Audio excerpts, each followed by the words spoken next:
Bismillahirrahmanirrahim. Assalamualaikum warahmatullahi wabarakatuh. Alhamdulillah, syukur. Semoga kita semua sahabat muslim selalu dalam lindungan Allah Subhanahu wa taala dan bisa menjalankan perintah-perintah Allah dan menjauhi larangan-larangan Allah. Amin ya rabbal alamin.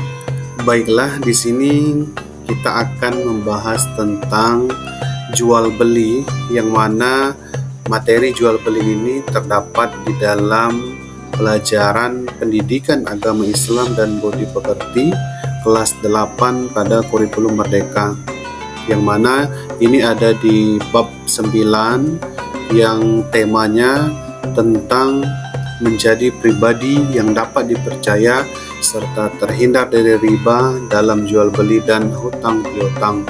Namun dalam video ini akan dijelaskan tentang jual beli, yang mana nanti ada pengertian jual beli, kemudian dalil dan hukum jual beli, kemudian rukun dan syarat jual beli, dan pengertian khiyar serta macam-macam khiyar. Pengertian jual beli. Jadi pengertian jual beli ini ada dua. Yang pertama menurut bahasa dan yang kedua menurut istilah. Menurut bahasa Arab, bahwa jual beli itu berarti al-bay'u, yang berarti mengambil atau memberikan sesuatu. Sedangkan menurut istilah, jual beli adalah menukar suatu barang dengan barang yang lain dengan cara tertentu. Cara-cara itu diatur dalam ketentuan fikih muamalah tentang jual beli. Di antaranya ada rukun, ada syarat, dan khiyar. Dalil jual beli. Sebenarnya dalil jual beli ini sangat banyak dijelaskan di dalam Al-Quran.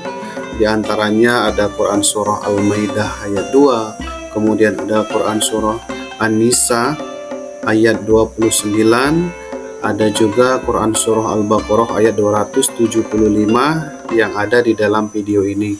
Nah, dalam video ini yang akan dibacakan yaitu Quran surah Al-Baqarah ayat 275. A'udzubillahi minasyaitonirrajim. Bismillahirrahmanirrahim. Wa ahallallahu al-bay'a wa harramar riba, yang artinya, dan Allah telah menghalalkan jual beli dan mengharamkan riba. Dari sini sangat jelas dalam Al-Quran bahwa jual beli itu dihalalkan oleh Allah dan Allah mengharamkan riba. Hukum asal jual beli. Jadi hukum asal jual beli itu adalah mubah atau boleh, yang maknanya bahwa boleh melakukan transaksi, boleh juga tidak melakukan transaksi jual beli. Namun di sini hukum jual beli ini bisa berubah oleh beberapa sebab. Yang pertama, bisa berubah menjadi wajib, yaitu apabila menjual merupakan suatu keharusan, seperti menjual untuk membayar hutang yang sudah jatuh tempo.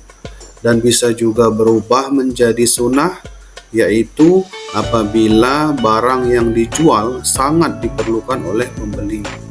Dan bisa juga berubah menjadi haram apabila dilakukan dalam rangka kemaksiatan, misalnya menjual barang haram, jual beli dengan tujuan merusak harga pasar, atau menjual barang yang bisa merusak ketentraman masyarakat.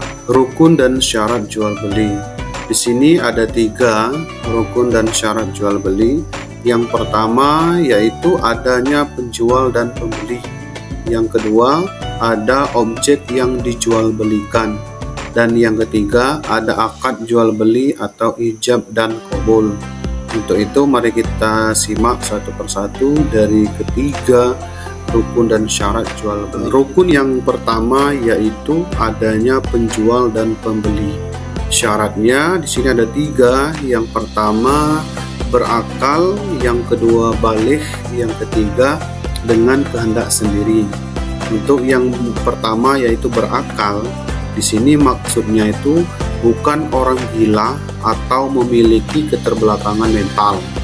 Kemudian baligh yaitu keterangannya meskipun baligh menjadi syarat sah jual beli, sebagian ulama berpendapat bahwa anak yang belum baligh tapi sudah mengerti boleh melakukan jual beli dalam skala kecil.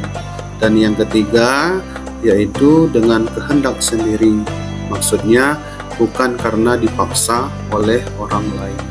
Rukun yang kedua yaitu ada objek yang dijual belikan. Di sini syarat-syaratnya ada suci, kemudian ada manfaatnya, kemudian dapat diserah terimakan, milik penjual, dan diketahui oleh penjual dan pembeli. Nah, yang pertama suci, artinya di sini bukan benda najis. Kemudian ada manfaatnya jelas di sini, artinya bendanya atau objeknya itu harus bermanfaat. Dan yang ketiga dapat diserah terimakan. Nah, contoh misalnya yang tidak bisa diserah terimakan adalah ikan di dalam laut. Dan yang selanjutnya milik penjual, yang maksudnya milik sendiri atau milik orang yang diwakili. Dan yang terakhir diketahui oleh penjual dan pembeli. Nah, di sini keterangannya wujud, bentuk, ukuran, dan sifat-sifatnya jelas dan diketahui oleh kedua belah pihak. Rukun yang ketiga yaitu adanya akad jual beli atau ijab dan qabul. Di sini ada 4 syaratnya. Yang pertama, ijab dan kabul berhubungan. Yang kedua, bermakna mufakat. Yang ketiga, tidak disangkutkan urusan lain. Dan yang keempat, tidak berwaktu.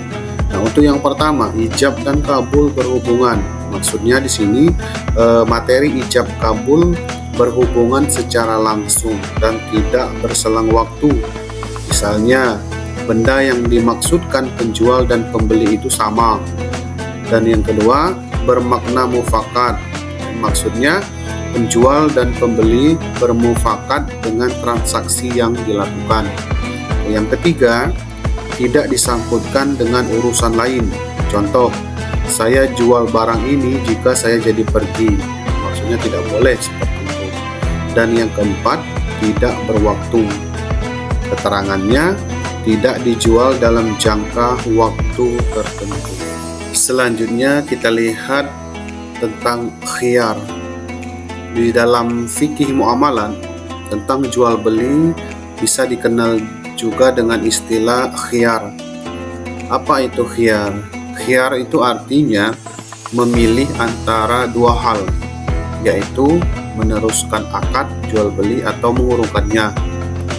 Adanya ketentuan tentang khiyar agar pihak yang berjual beli dapat memikirkan kemaslahatan masing-masing lebih jauh, sehingga tidak terjadi penyesalan di kemudian hari atas transaksi yang dijual beli yang sudah dilakukan. Nah, untuk khiyar ini ada 3 macam jenisnya. Macam-macam khiyar ada 3. Yang pertama ada khiyar majelis, yang kedua ada khiyar syarat, dan yang ketiga ada khiyar aibi. Untuk khiyar majelis itu pengertiannya khiyar yang terjadi selama penjual dan pembeli masih tetap berada di tempat jual. Untuk khiyar syarat yaitu khiyar yang dijadikan syarat pada waktu akad jual beli. Misalnya seorang pembeli yang meminta waktu tertentu untuk memutuskan membeli atau tidak. Nah, batas waktu khiyar syarat ini itu adalah 3 hari 3 malam. Kemudian yang nomor 3 ada khiyar aibi, yang mana kebolehan pembeli mengembalikan barang yang dibelinya atau meminta pengurangan harga karena adanya cacat pada barang yang terjadi sebelum akad dan baru diketahui setelah akad jual beli. Terima kasih semuanya, semoga video ini dapat bermanfaat untuk kita semua dalam menjalani kehidupan kita sehari-hari. Amin ya rabbal alamin. Saya akhiri. Wassalamualaikum warahmatullahi wabarakatuh.